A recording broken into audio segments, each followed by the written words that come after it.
a kind, more like the people in the world seeking perspectives with a different line. The kids who share their interests together with a similar kind. When they said John Glover for Spider-Man, they didn't mind. The activists, directors, comments and the lectures, fanboys, professional artists and professors. Maybe a nerd who's just like you, talking about the things that you like too. So I invite you to the N.O.C. In full color, you see me. The Hard NOC Life, comics, movies and TV. Yeah, pop culture with a different perspective. Watch it on your screen, hit play, so check this. Hi, this is Jason Sperber, guest hosting Hard NOC Life from the Nerds of Color, and tonight we are talking about diversity in science fiction and fantasy literature with a great group of Nerds of Color collective members who also happen to be professional science fiction writers. So first we have in Portland, Oregon, Walidah Imarisha, who is a writer, educator, organizer, poet, and sci-fi scholar. She's the author of a collection of poetry, Stars, and is the co-editor for the upcoming anthology, Octavia's Brood, Science Fiction Stories from Social Justice Movements. And you can find her on Twitter at Walidah Imarisha. Welcome, Walidah. Thanks for having me. Yay. Great. Next in the Bay Area, we have Claire Light, who is a writer and nonprofit arts manager, and also on the board of the Carl Brandon Society, which works to diversify the ranks of science fiction and fantasy writers. And she is the author of a short story collection that came out in 2009. Welcome, Claire. Hi, Jason. Thanks. Claire can be found on Twitter at clight. And finally, in New York, we have Daniel José Older, who is a Brooklyn-based writer, editor, and composer. And he is the author of a debut ghost noir collection called Salsa Nocturna.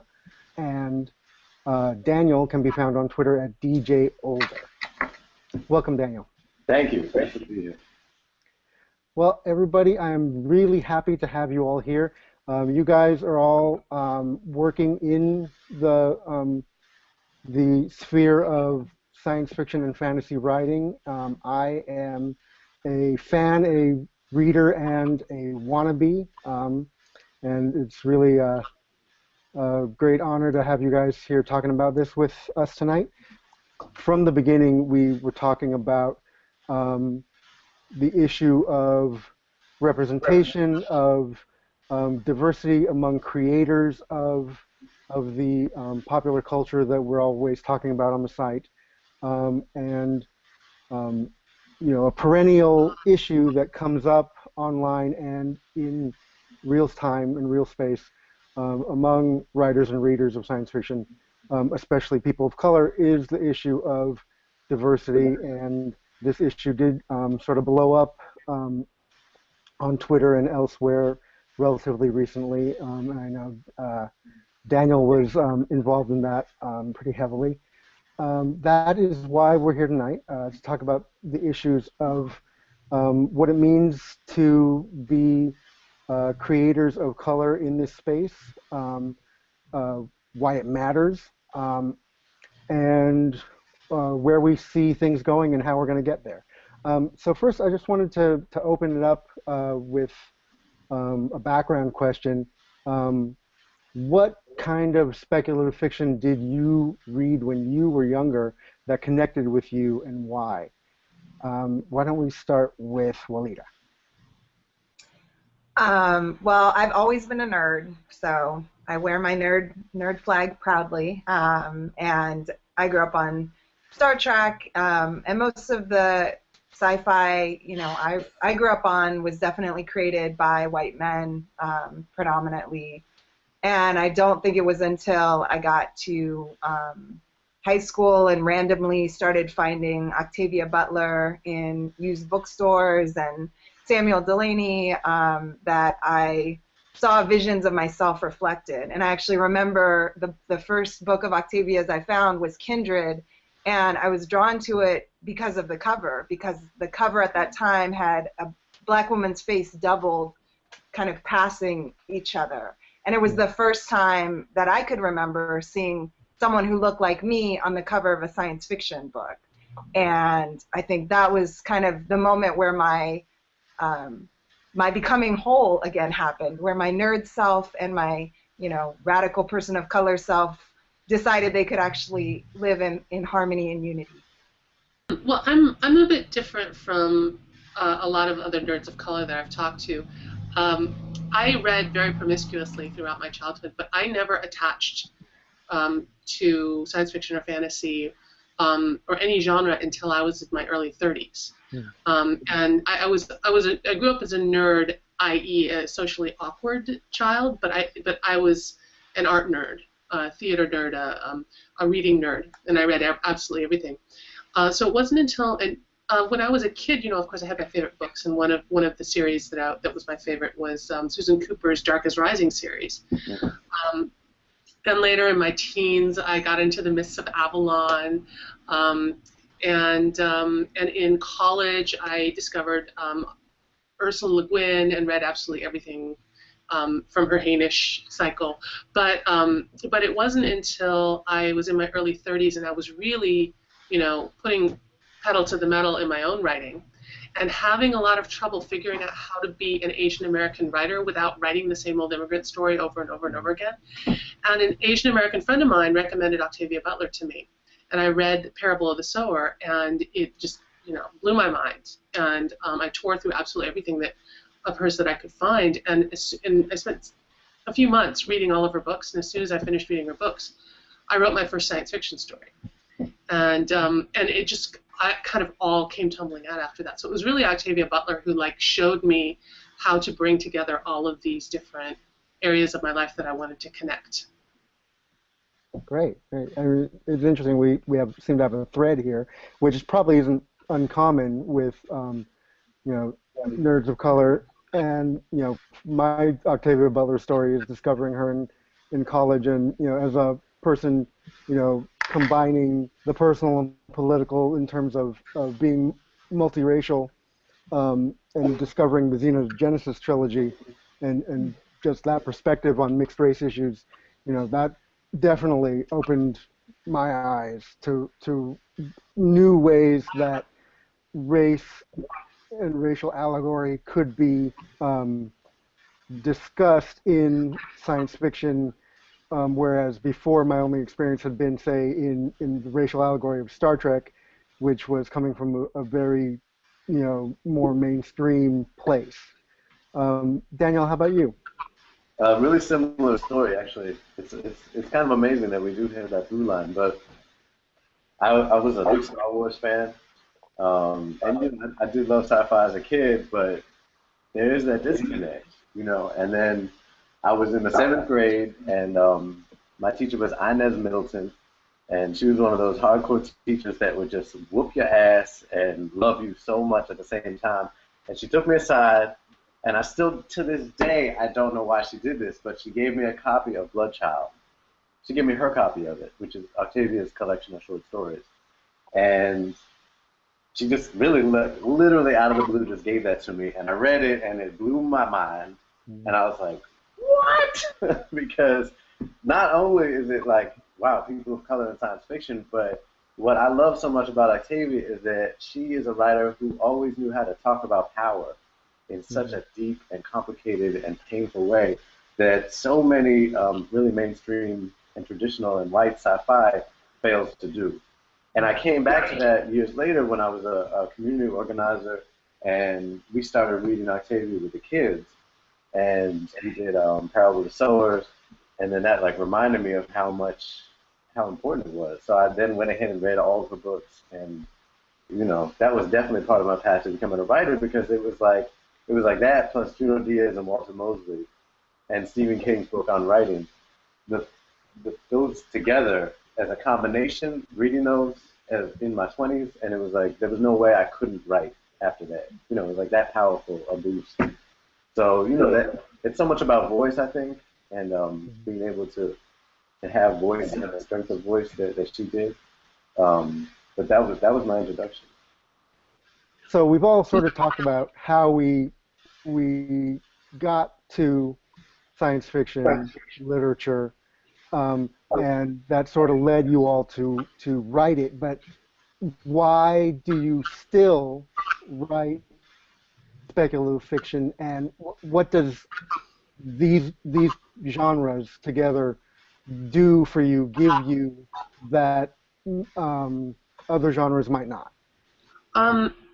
Well, even before I actually sat down and wrote my first science fiction story, everything I wrote that had any heat in it had weird little fantastical elements. It was mostly slipstream or fabulism, and frankly, I think that's just reading Octavia and then sitting down and actually writing a science fiction story. It just gave me permission to do that full on. I think my mind just works that way, and that there's always a lot of talk about what speculative fiction can do for you, can do for literature, can do for the writer and the reader. I think a lot of people, though, I know people who can write one way or can write another way or could choose how they write. I kind of can't. I sort of have to write whatever comes out, and what comes out has a tendency. I've written realistic mimetic stuff before, but when it comes out, but what comes out of me mostly comes out in these kind of twisted, fantastical ways, and I think that's partly simply my turn of mind. I think my mind just works that way, but also because when I really seriously think about the kinds of things I want to write, and I always want to write about, as Daniel said, power. I always want to write about power and power dynamics in society, and the things that I see, as a multiracial transnational person, having seen different societies growing up, and as a younger adult, and having seen different cultures and ways of approaching these dynamics. There are all of these things that I see that I want to express in my writing, that I want my stories to be about, and it's not that no one has figured out ways to write about this. It's just that that ethnic writing, the genres of ethnic writing are so strangling, particularly for Asian Americans. And when I started working in the Asian American community, I noticed more and more how many new writers felt that they had to be the next Amy Pan, they had to be the next Maxine Hong Kingston, they had to be, they had to write these immigrant stories, and how much the publishing world rewards that kind of writing and that particular set of tropes. And it felt very strangling to me. So for me, these two things came together, my turn of mind towards the fantastical and my very strong desire to get out of these tropes and to stand outside of them and find a way for me to write about these power dynamics that I've been living with. It's interesting to know that all of you have very strong backgrounds in social justice and community action. I mean, you could find a random group of science fiction writers for whom that is not the case.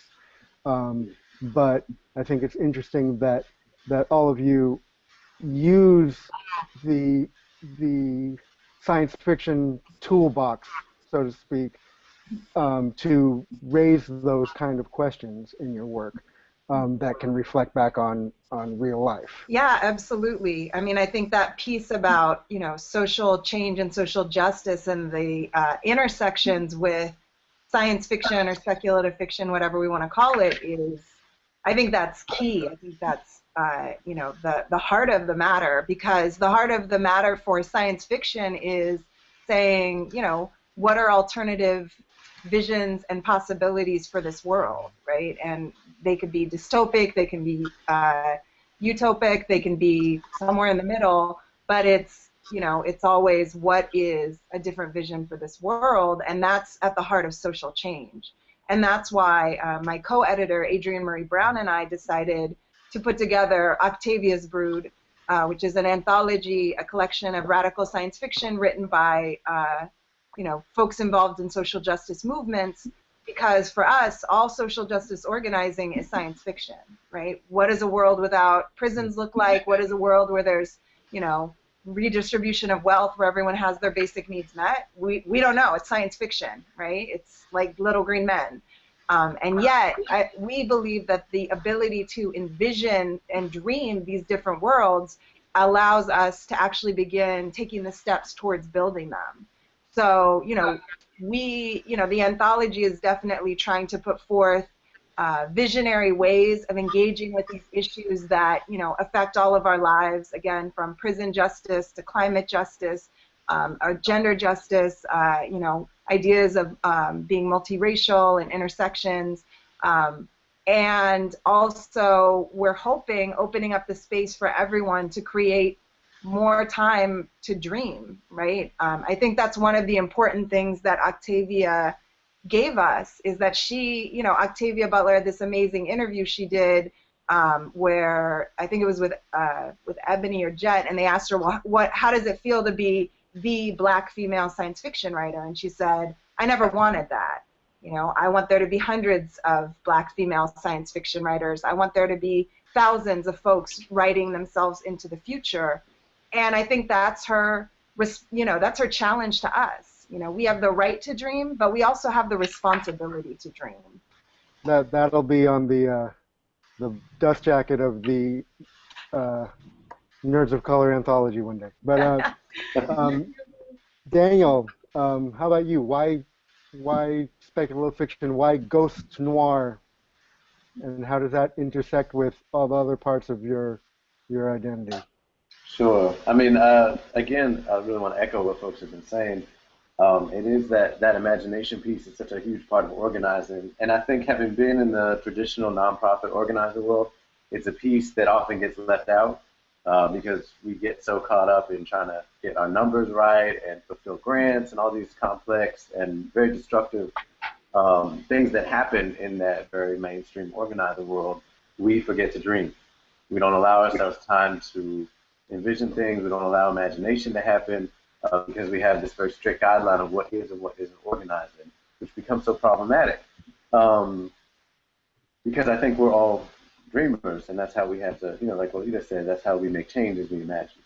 And for me, Ghosts is such a great entry point into speaking about the idea that the past walks with us, that history is always with us no matter what we do. And it always has felt like a missed opportunity in literature and in film, that the only way that we seem to be able to conceive of ghosts in mainstream, white American society is as something that will destroy your life and scare you. Whereas I think in almost every culture in the world, there's a whole other relationship to the dead, which is one of sometimes worship, but of conversation and communication. So I think the idea of ghosts is like a living or dead, but a personified intersection, a crossroads of the past and the present, and in some ways the future, is a very potent place to have literature around. That very idea, when I walk down the street, just the idea that we have these streets named after Malcolm X and Marcus Garvey, and then we have all these streets named after slave traders, slave owners. And that in Bed-Stuy, for instance, we're walking from block to block between all these different paths of power and history and all that stuff, and it's so deep. And meanwhile, we're passing by memorials to folks who have been killed, and we're passing by flowers on the street and murals, and all these levels of death and life and history are always there. So it's like, when you live in the city, there's ghost stories happening all around you every single day. Do you open your eyes and look at them? And they speak so much about power. All those different things just say so much about why we are where we are right now. So that, on the theoretical level, and then on top of that, I'm a paramedic, so I deal with death on a weekly basis. And it's almost like doing the job I do, I don't know how I could write anything but ghost stories because that's a part of my life. And that's a part of life, period. And then I think there's a spiritual level to it that also relates to this idea of imagining the future, because, what greater prayer, in a sense, is there than writing, a story about what could be and what might be and what we could dream up. So all those levels kind of meet on the level of fiction, and that's why I do it. Well, that's a great segue into the next thing we want to talk about. So we know a little bit about each of you and your own background and how you came to write speculative fiction, and now to the topic that brought us to this on the blog in the first place. Hashtag diversity in SFF. And all the other stuff that's been going on, not just in the last few months, but years and years, in terms of this never-ending question of whether people of color and women and LGBT people and differently abled people, whether all these different axes of diversity can find themselves reflected in science fiction, fantasy, and horror literature, and whether writers from these various backgrounds can find places for themselves in the industry and the challenges that they face. I know that, Daniel, your post earlier in the week on the diversity in SFF fracas, was a great primer on it with all the links about what people have been writing after WorldCon. And so I was wondering if we could start with you and just talk about this most recent blow up, and if you could give us a little background and your take on it. Yeah, I think what you said is great because it's really important that we contextualize it to understand that the conversation has been going on as long as there's been a science fiction genre. It's just there'll be these blow-ups and these moments where suddenly there's a whole lot of attention. So, I mean, this time around it happened with a hashtag, which I think is a great thing in a sense because that I know of, it wasn't one particular awful thing that caused the hashtag as much as people just started having this discussion, and it, as things do on Twitter, became viral and became a huge conversation, which is great because usually it's because some dumb shit happens at a con or on a blog site, and we all respond to it, and then there's like a war, and it's awful. But historically and still in the present tense, the genre of science fiction and fantasy is not welcoming to people that are not white male. And that's what we have to understand contextually, So the people that have paved the way, like Octavia and like other folks that don't have as much name recognition, have had to fight really hard to make it as welcoming as it is today. And it is that way because people fought to make it that way, not because that was just the natural course of things.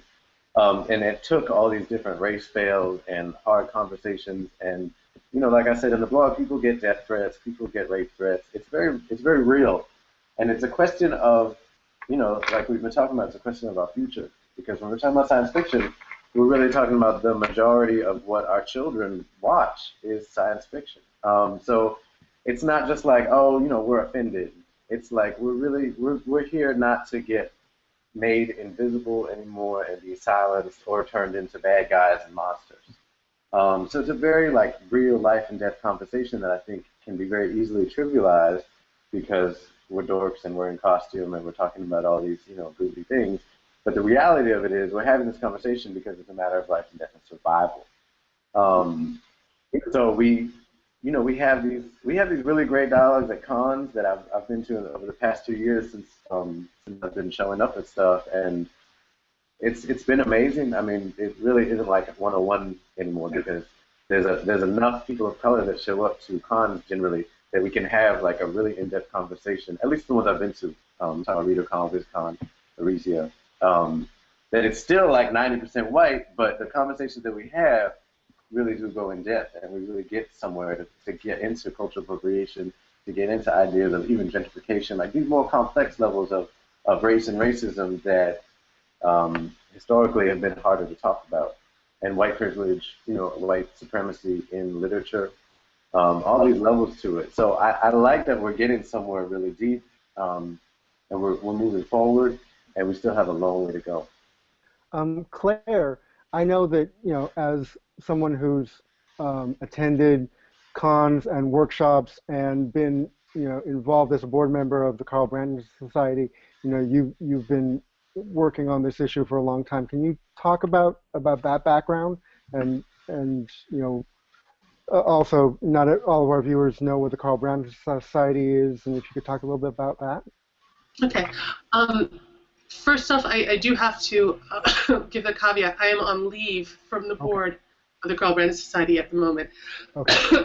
And that's because I'm actually dealing with chronic fatigue syndrome and invisible disability. So there's the little intersection. But anyway, no, I'm just coming out as a disabled person recently. So the Carl Brandon Society is an organization that was founded in 1999 at WizCon, which is the feminist SF and F convention that happens the biggest one. It used to be the feminist convention, and now it's the biggest feminist convention.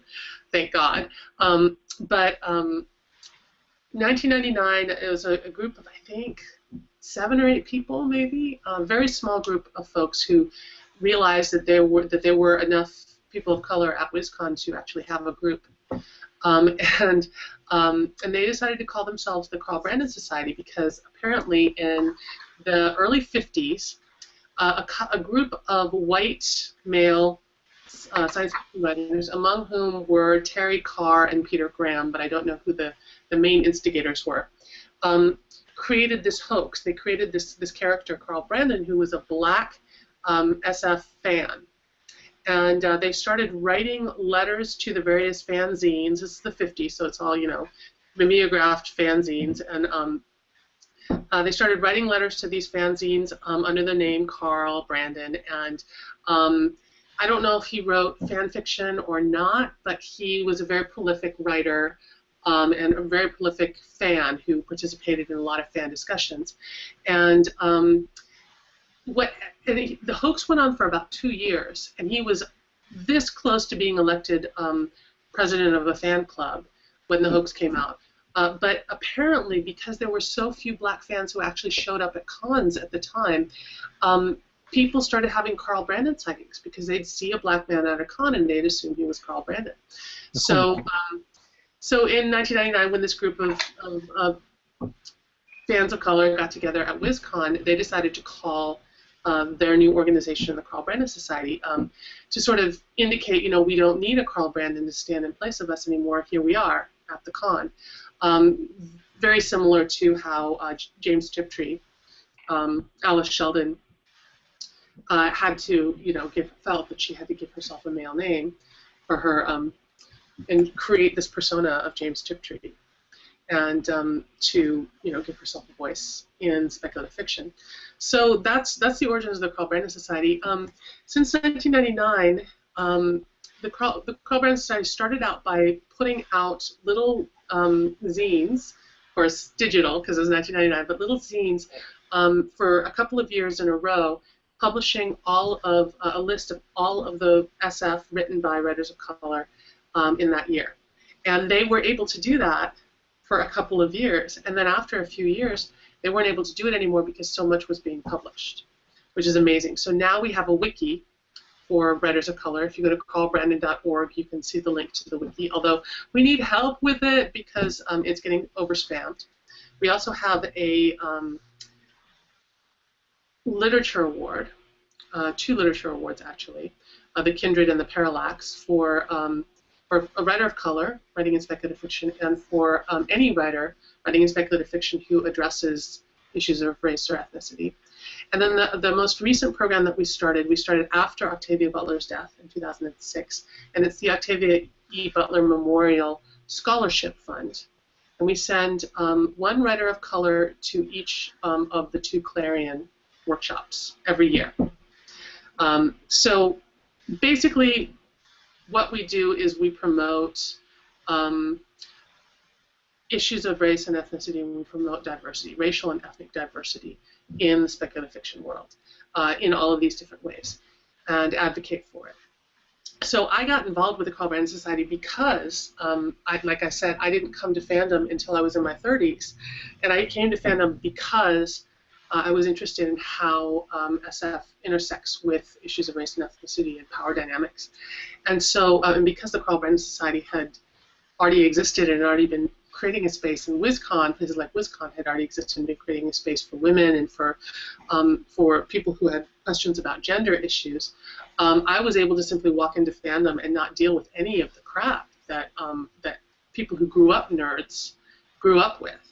And so I've heard a lot of stories from a lot of folks that I met at WizCon and through Carl Brandon Society about how people had to fight their way, just like Daniel was saying, how people had to fight their way into fandom and fight their way into a space where they could even participate, not even unmolested, but just participate. And I never had to do that because all of these other folks did it for me. That's the first and the biggest part of the issue that both you and Daniel address about how do writers of color make a space for themselves in a larger genre and industry that has historically been unwelcoming. And that reminds me, yeah. So that was one of the things, and I just wanted to connect that directly, even though the connection is kind of obvious. CBS is promoting writers of color, producers of speculative fiction specifically, so that there is more speculative fiction being made, and making that connection at two different places in the production of SF writing. The first being that gap between writing at home in your closet and becoming a professional writer. And as people in the field know, the Clarion workshops bridge that gap. They take people, put them through this 6-week writers boot camp and introduce them to editors and publishers and other writers in the field, and they really close that gap for you. And then the second gap is between publishing and getting any kind of public notice. And so, once you're in the field and you're being published, you've got your agent, you've got your publisher, and your book is out there and it is being roundly ignored.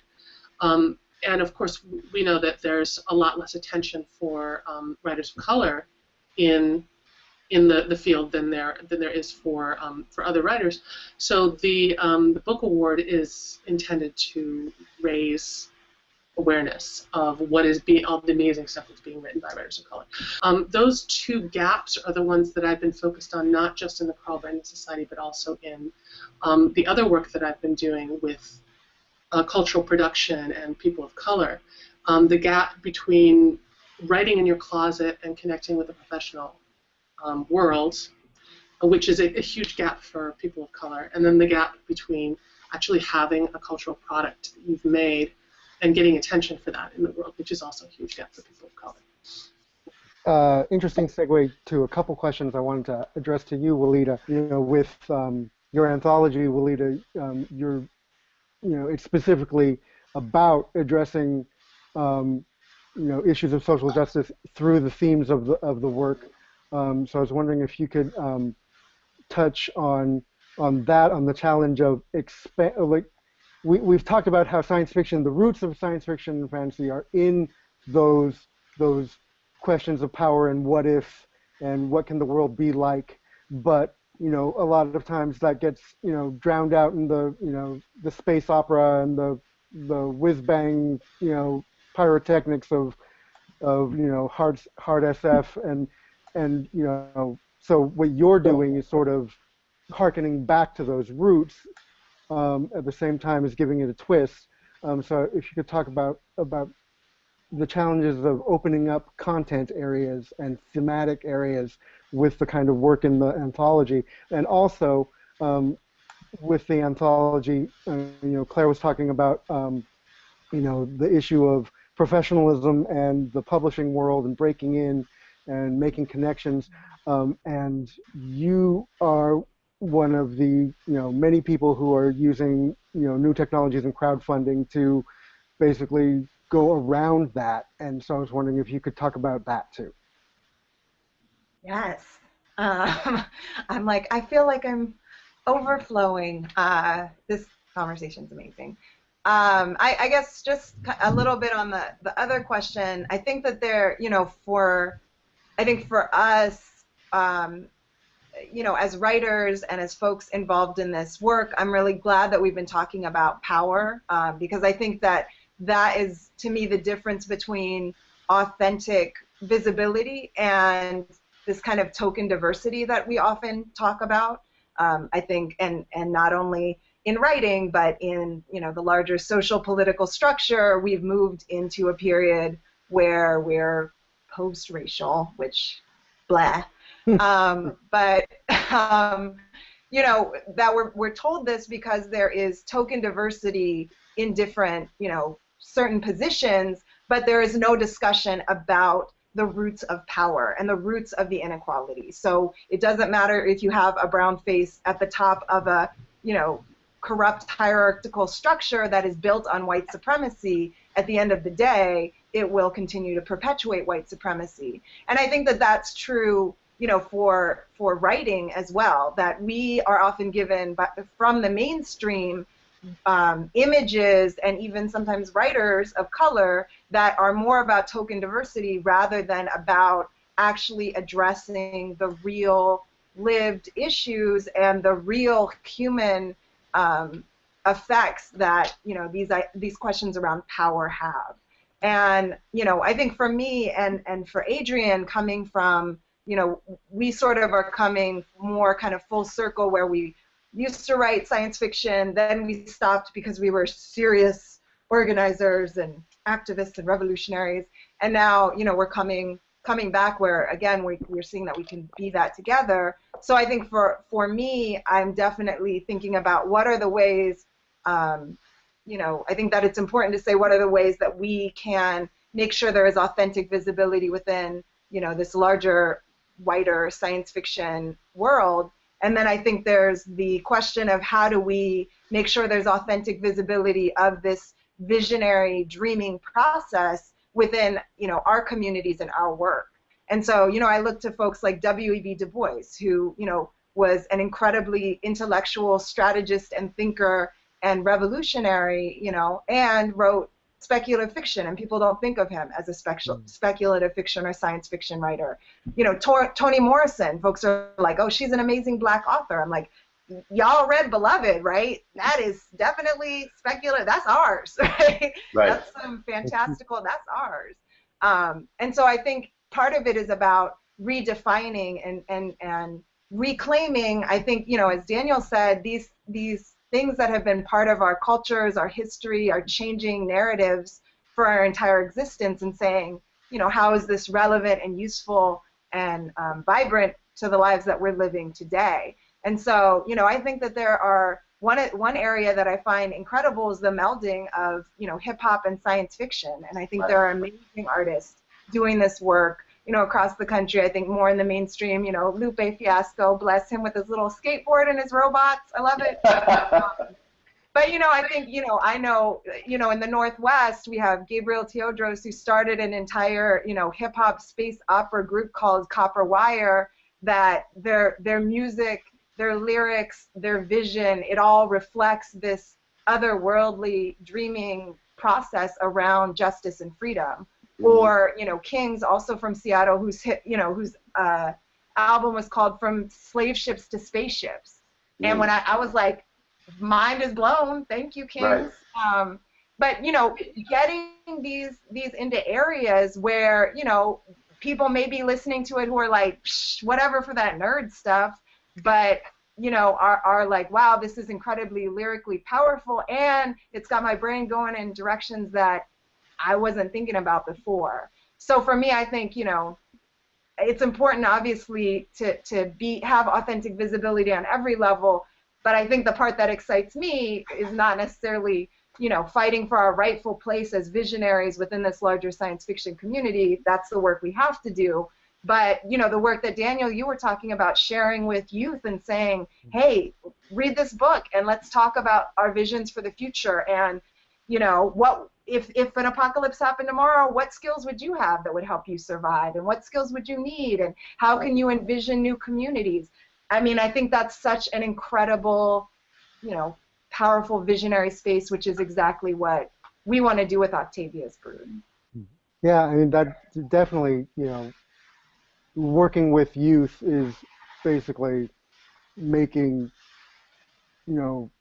manifest and real the question we were talking about with, asking about what if and what will our future be, especially as a parent,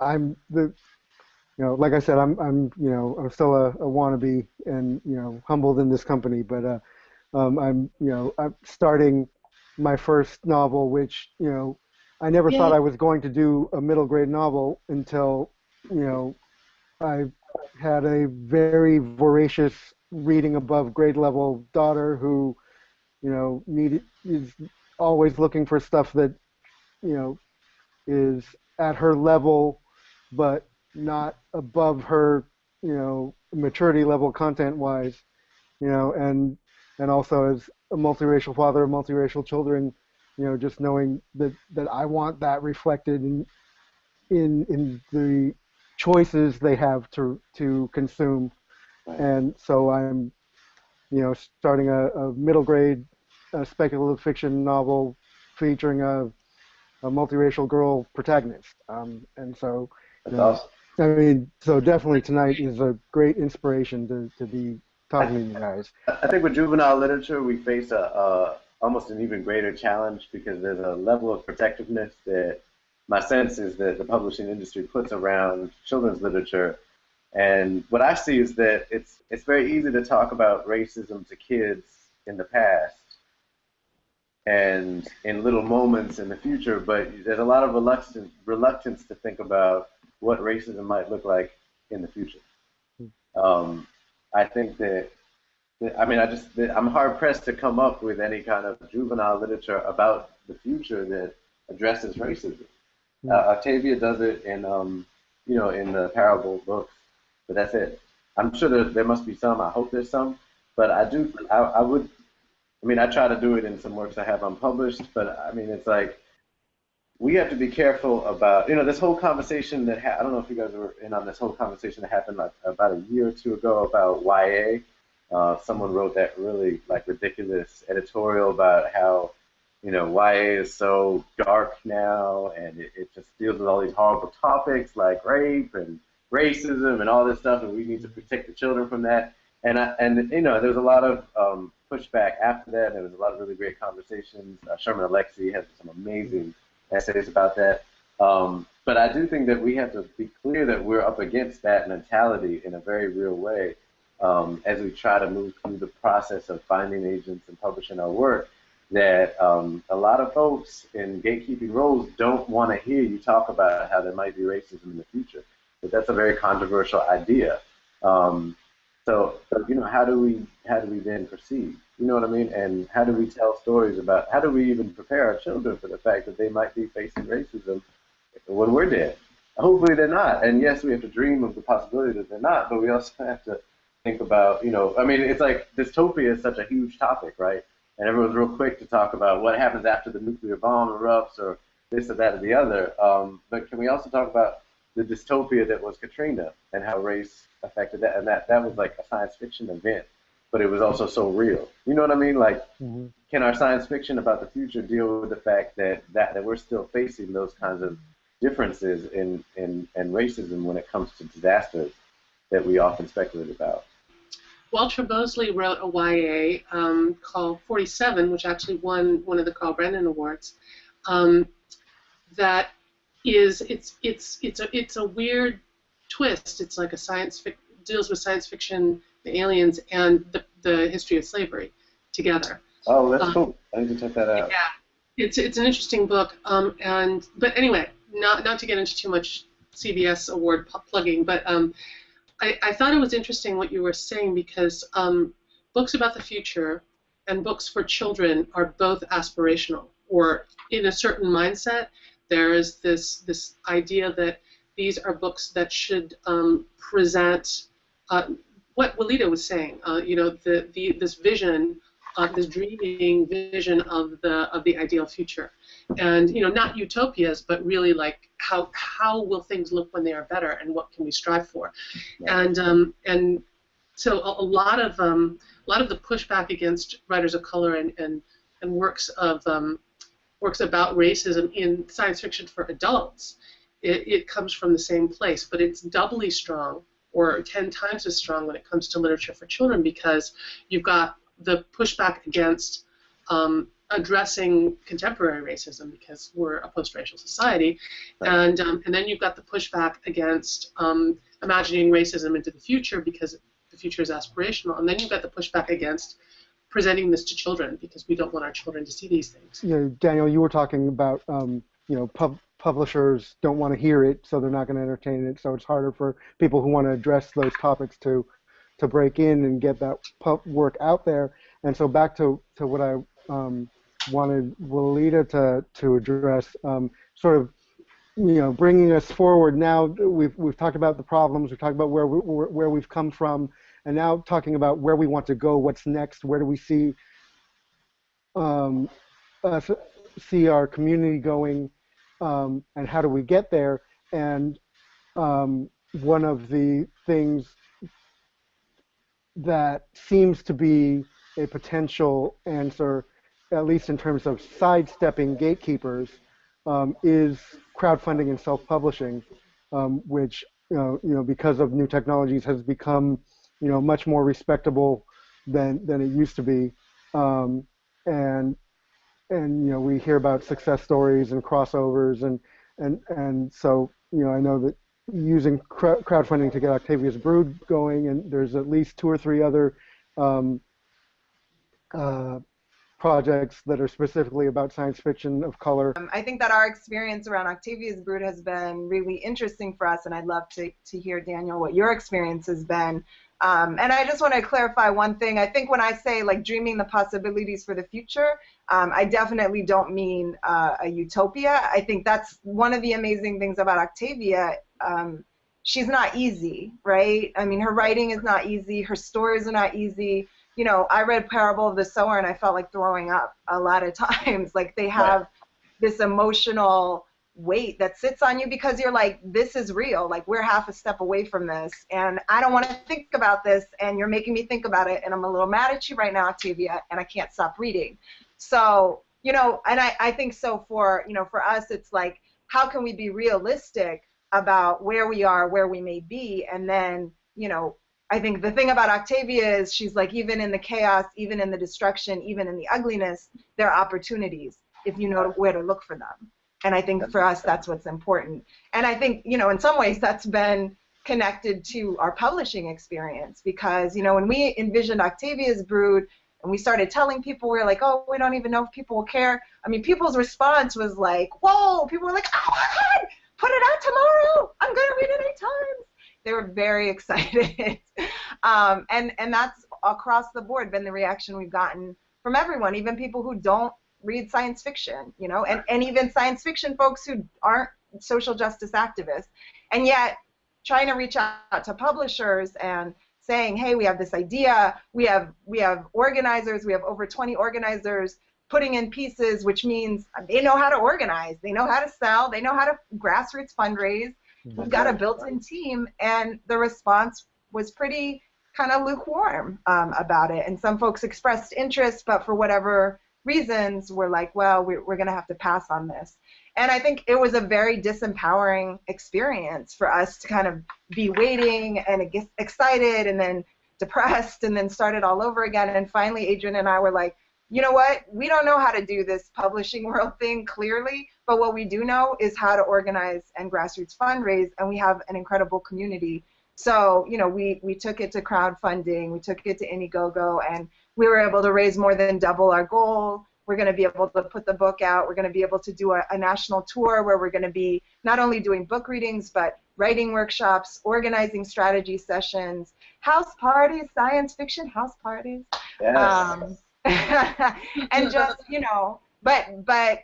this whole package that we probably wouldn't, be able to do with a publisher, but you know, I think for me, it's been a very empowering experience. It's a lot more work, but I mean, it's so much more ownership and love, and it's what we want it to be. And I feel like now, you know, we're responsible, we're accountable to our communities that have helped us dream this. And I think, you know, writers need to be able to write, but I also think we need to be able to think about, you know, how is our writing going to affect other folks, and who are we accountable to at the end of the day?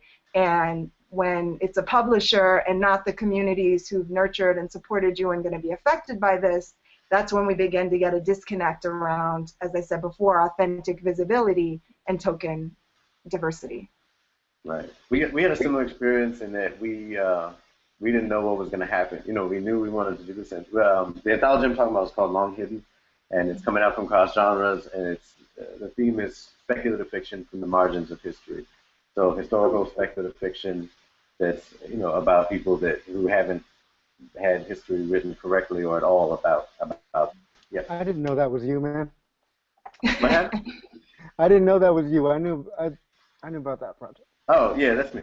Cool. Yeah, I'm co-editing with Rose Fox, and we're putting it out through Cross Genres, which is amazing. An amazing publisher. They put out my first collection, and they by the way are awesome. Just as far as working with them and having an anti-oppressive philosophy and how they do things, they've been excellent. Also, I wanted to say The Future Fire, which is a speculative fiction magazine, also has an anthology coming out that's about anti-colonial science fiction and speculative fiction called We See a Different Frontier. And I believe they crowdfunded that too.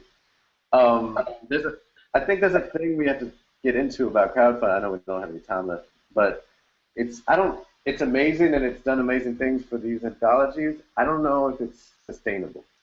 I know, like, I don't really want to go back to my readers and ask them to donate more money for another project anytime soon, because they were so generous funding, you know, the book that's happening right now. So, I mean, we have to use it for what it is and make things, you know, Long Hidden got a huge amount of attention just because of how much the Kickstarter blew up, and that's amazing. And I think it's important at the place we are right now, but long term, and we have to have long game, we need to figure out how to make the publishing industry a more acceptable place for people of color and for women and for LGBTQ folks. That has to be the long game. And we have to, in the meantime, be doing these works and these projects all the way throughout. But I think we have to be careful of being like, well, we have Kickstarter, therefore, ergo, you know. And that's not what you were saying, Walidah. I'm not countering anything you were saying. And I'm really excited about your anthology.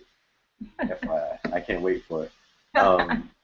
But yeah, I think it's like we have to come from all different angles, and we have to have editors speaking out, and agents speaking out, and people in the industry talking about racism and talking about sexism and talking about the reality of it, and being very proactive instead of just waiting for another stupid troll moment to happen. You know what I mean? So that we can begin to really move forward and not just move in circular motion. On that, you know, call to action, I think, you know, that basically that encapsulates what, you know, what we wanted to end with. You know, we wanted to talk about where we're coming from, what we've, you know, how we've come to this genre, why we do it, the struggles, and now what needs to happen next. And Daniel, you've encapsulated that perfectly. You know, call to action. It can't just be us, can't just be the writers. It has to be all levels of the industry, and it can't just be you know, the writers of color or the women writers. It has to be everybody, and everybody has to see that they have a stake in this. And so I think we'll leave it on that. And I want to thank Claire and Daniel and Walidah for joining me tonight, and Keith for letting me try out the hosting chair, which he can have back next week and not lend it out again.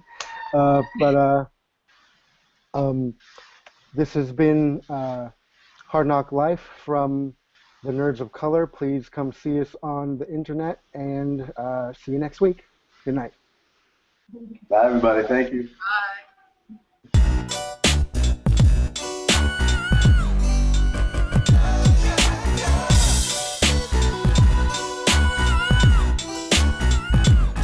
Well, it's the N.O.C. in full color, you see me? The Hard NOC Life.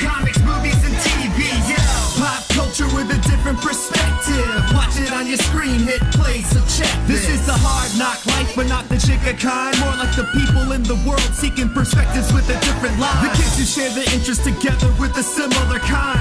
When they said John Glover for Spider-Man, they didn't mind. The activists, directors, comments and the lectures, fanboys, professional artists and professors. Maybe a nerd who's just like you, talking about the things that you like too. So I invite you to the N.O.C. In full color, you see me. The Hard NOC Life, comics, movies and TV, yeah.